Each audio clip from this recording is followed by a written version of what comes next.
اور آپ صلی اللہ علیہ وسلم صحابہ کو بھی اس کا درس دیا کرتے تھے. آپ یہ تھوڑا سا لکھ لیں اور اس کے بعد یہ ایک حدیث مبارکہ آپ اس سوال کے جواب میں لکھ دیں تو آپ کا یہ سوال پورا ہو جاتا ہے, مکمل ہو جاتا ہے. اس کے بعد سوال نمبر 4, سخاوت کے متعلق اسوہ صحابہ رضی اللہ تعالی عنہم کیا ہے تحریر کریں.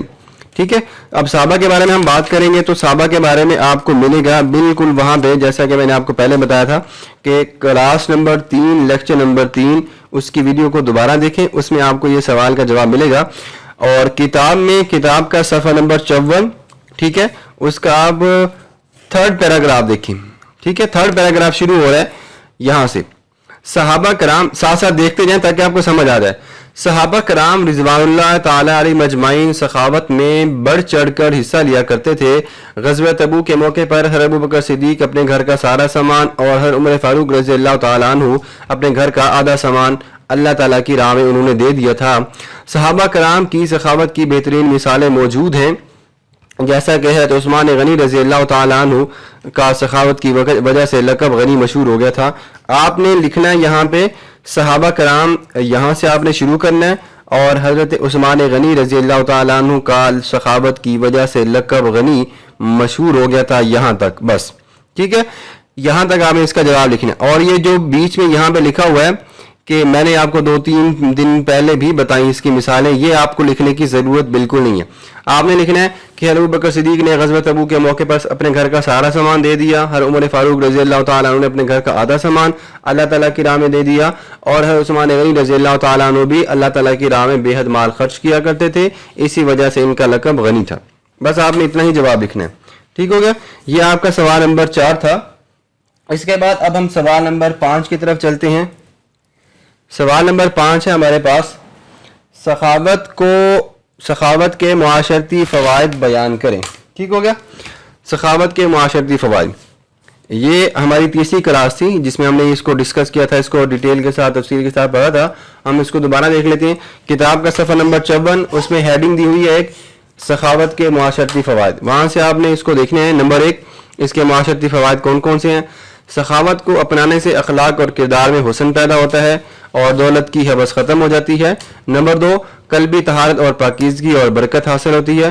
نمبر 3, مال میں برکت پیدا ہوتی ہے, امیر اور غریب میں باہمی محبت اور معاشی خوشحالی کا آغاز ہوتا ہے. نمبر 4, مال خرچ کرنے سے معاشرے میں دولت کی گردش یکساں رہتی ہے. بس یہ آپ نے 2 لائنیں 2.5 لائنیں, یہ آپ نے اس کا جواب ہے, یہاں تک ہی آپ نے اس کو کرنا ہے, آگے نہیں کرنا. بس صرف اتنا ہی اس کا جواب ہے اور آپ نے اتنا ہی کرنا ہے. جتنا آپ کو پڑھایا جا رہا ہو, جتنا آپ کو بتایا جا رہا ہو, آپ صرف اسی پہ فوکس کیا کریں, وہی کیا کریں. اب ہم آگے چلتے ہیں مختصر سوالات کی طرف. ٹھیک ہے, مختصر سوالات کے جوابات. تو سب سے پہلا سوال نمبر 1 ہے, سخاوت کے متعلق کوئی ایک قرآنی آیات لکھیں. ٹھیک ہے, کتاب کا صفحہ نمبر آپ 53 دیکھیں, یہاں پہ آپ کو 2 آیات نظر آئیں گی جو کہ اس کا کلر بھی چینج ہے, جو کہ اس کو یہاں پہ لکھی ہوئی ہیں آیات مبارکہ. نمبر 1, کون ہے جو اللہ کو نیک نیت اور خلوص سے قرضہ دے تو وہ اس کو اس سے دگنا کر دے اور اس کے لیے عزت کا صلہ یعنی جنت ہے. اور دوسرے نمبر پر ہے, اور جو اپنے نفس کی حرص سے بچا لیا گیا ایسے لوگ ہی مراد پانے والے ہیں, کامیاب ہونے والے. ان 2 آیات میں سے آپ نے کسی ایک کا ترجمہ لکھ دینا ہے. بس یہ آپ کا سوال نمبر 1 ہے مختصر سوالات کے. سوال نمبر 2 دیکھیں, سخاوت کرنے کی تعریف میں ایک حدیث مبارکہ لکھیں. تو یہ آپ کو ملے گی جی کتاب کا صفحہ نمبر 53 دیکھیں, اور اس کا جو 2nd پیراگراف ختم ہو رہا ہے کہ رسول اکرم صلی اللہ علیہ وسلم نے فرمایا, بے شک اللہ تعالیٰ سخی ہے اور سخاوت کو پسند کرتا ہے. اچھا بچوں, ایک بات ذہن میں رکھیں کہ اگر آپ سے پوچھا جا رہا ہے سخاوت کے متعلق کوئی قرآنی آیات لکھیں یا حدیث لکھیں, تو دونوں میں فرق ہے. آیت اور حدیث کو آپ مکس مت کیجیے گا کہ اگر آپ سے پوچھا جا رہا ہے سخاوت کے متعلق ایک حدیث لکھیں تو آپ حدیث ہی لکھیں, نہ کہ قرآن آیات کا ترجمہ آپ لکھ دیں. اور اگر آپ سے پوچھا جائے کہ حدیث سخاوت کے متعلق کوئی قرآن آیات لکھیں تو پھر حدیث مت لکھے گا, پھر قرآن آیات ہی لکھے گا. اس بات کو بچے اکثر کنفیوز ہو جاتے ہیں. سوال کیا جاتا ہے کہ سخاوت کی کرنے کی تعریف میں ایک حدیث لکھیں تو بچے آیات لکھ دیتے ہیں, اور اگر آیات کا پوچھا جائے تو بچے حدیث لکھ دیتے ہیں. ایسا نہیں کرنا, سوال کو سمجھنا ہے پہلے اچھے سے, اس کے بعد جواب کی طرف بڑھنا ہے, جواب دینا ہے. تو یہاں پہ پوچھا گیا ہے سخاوت کرنے کی تعریف میں ایک حدیث لکھیں, اور وہ یہ آپ کو ملے گی. سوال نمبر 3 ہے ہمارے پاس, سخی اور بخیل کے عمل کی وضاحت کریں. ٹھیک ہو گیا. جواب کے لیے آپ کتاب کا صفحہ نمبر 52 نکالیے, اس کا فرسٹ پیراگراف. سخی اللہ کا نیک بندہ ہوتا ہے جو کیا کام کرتا ہے, جو کہ اللہ کے دیے ہوئے مال میں سے خرچ کرتا ہے, ہمیشہ غریبوں اور مسکینوں کو کھانا کھلاتا ہے, وہ رفاہ عامہ کے کاموں میں بڑھ چڑھ کر حصہ لیتا ہے, کبھی کسی سائل کو خالی ہاتھ نہیں لوٹاتا, ضرورت مندوں کی ضرورت پوری کرتا ہے, جب بھی معاشرے میں کوئی قدرتی آفت آتی ہے تو وہ کمر بستہ ہو جاتا ہے اور اللہ تعالیٰ کے دیے ہوئے مال میں سے خرچ بھی کرتا ہے. یہ سوال نمبر 3. سخی.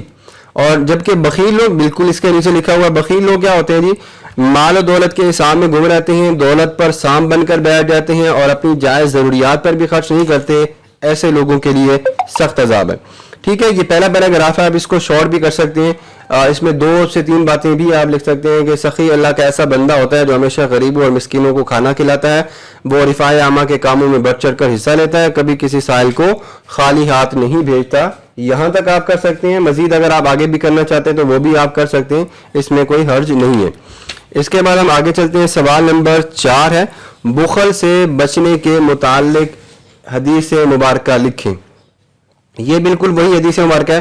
بے شک اللہ تعالیٰ سخی ہے اور سخاوت کو پسند کرتا ہے.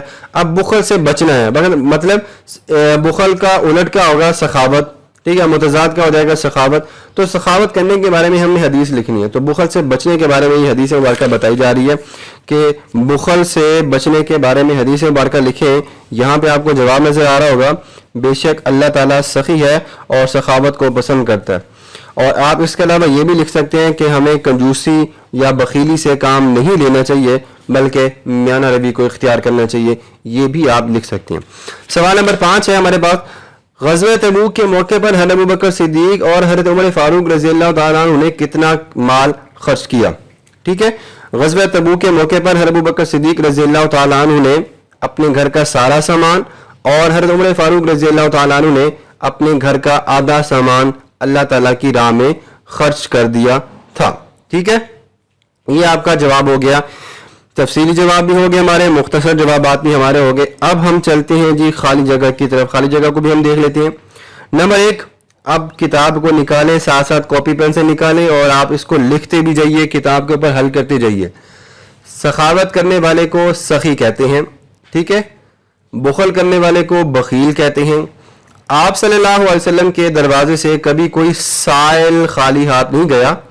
حضرت عثمان رضی اللہ تعالیٰ عنہ کا سخاوت کی وجہ سے لقب ہی غنی مشہور ہو گیا. اللہ تعالیٰ سود کو مٹاتا ہے اور صدقات کو بڑھاتا ہے. ٹھیک ہے, یہ میں نے اس کو کلر کیے ہوئے تاکہ آپ کو اچھے سے سمجھ آ جائے. اب ہم آگے چلتے ہیں درست جوابات کی طرف. سخاوت کرنے والے کو کیا کہتے ہیں؟ جوابات ہیں آپ کے بخیل, سخی, منافق یا حاسد. تو درست جواب کیا آ جائے آپ کا سخی, اس کا درست جواب ہے. نمبر 2, سخاوت کے مقابلے میں کون سا لفظ آتا ہے؟ جوابات دیکھیں, عدالت, شجاعت, بخل, مساوات. تو درست جواب کیا ہوگا آپ کا بخل. سمجھ آ رہی ہے آپ کو؟ یہ ہو گیا. اس کے بعد سوال نمبر 3, مطلب سخاوت کی وجہ سے کس صحابی کا لقب غنی مشہور ہو گیا؟ جوابات سنیں. حضرت ابوبکر صدیق, حضرت عمر فاروق, حضرت عثمان, حضرت علی رضی اللہ تعالیٰ عنہ. تو درست جواب ہے حضرت عثمان غنی رضی اللہ تعالیٰ عنہ. نمبر 4, غزوہ تبوک کے موقع پر کس صحابی نے اپنا سارا مال اللہ تعالیٰ کی راہ میں خرچ کیا؟ جوابات ہیں حضرت علی, حضرت زید بن حارث, حضرت ابوبکر صدیق, حضرت عبد الرحمن بن عوف رضی اللہ تعالیٰ عنہ. درست جواب کیا ہے جی آپ کے پاس؟ حضرت ابوبکر صدیق رضی اللہ تعالیٰ عنہ. نمبر 5, اللہ تعالیٰ کس عمل کو پسند کرتا ہے؟ نمبر 1, الف منافقت, منافقت کو, بزدلی کو, سخاوت کو یا ریاکاری کو. تو درست جواب کیا ہوگا جی آپ کے پاس؟ سخاوت کو. ٹھیک ہو گیا. یہ ہم نے آج کی کلاس ہماری یوں تک تھی. ہم نے اس میں تفصیلی جوابات, مختصر اور خالی جگہ کے ساتھ ساتھ ہم نے اس میں جو درست جواب پر ٹک کا نشان لگا ہے وہ بھی ہم نے اس میں کیا ہے. ٹھیک ہے, تو آپ کا لکھنے والا جو گھر پہ کام ہے وہ یہ ہے کہ آپ نے مختصر سوالات, ٹھیک ہے, صرف اور صرف مختصر, دوبارہ میں آپ کو بتا رہا ہوں, صرف اور صرف مختصر سوالات کے جوابات آپ نے اپنی اپنی نوٹ بک پہ لکھنا ہے. بعد میں آپ کے ٹیچرز ان کو چیک کریں گے. آپ کا یہ ہوم ورک بھی ہے, آپ کا یہ کام چیک کیا جائے گا. اگر کسی سوال کے جواب کی یا سبق میں سے کچھ بھی سمجھ میں نہ آیا ہو تو آپ پوچھ سکتے ہیں. اس کے علاوہ آپ سے ایک ضروری گزارش بھی کرنی تھی. ریسنٹلی میری والدہ کا آپریٹ ہوا ہے, تو آپ سب سے جتنے بھی طلبہ طالبات اس اسکول میں پڑھتے ہیں اور جو میری ویڈیوز یا جو میرے لیکچر سن رہے ہیں ان سے ایک چھوٹی سی ریکویسٹ ہے, گزارش کرتا ہوں کہ سب میری والدہ کے لیے ضرور دعا کیجیے گا کہ اللہ تعالیٰ ان کو جلد از جلد صحت یابی عطا فرما دے, آمین. سبق کو دوبارہ دیکھ لیجیے گا, اگر کسی بات کی سمجھ نہ آئی ہو تو آپ پوچھ لیجیے گا, اور اپنا بہت سارا خیال رکھیے گا.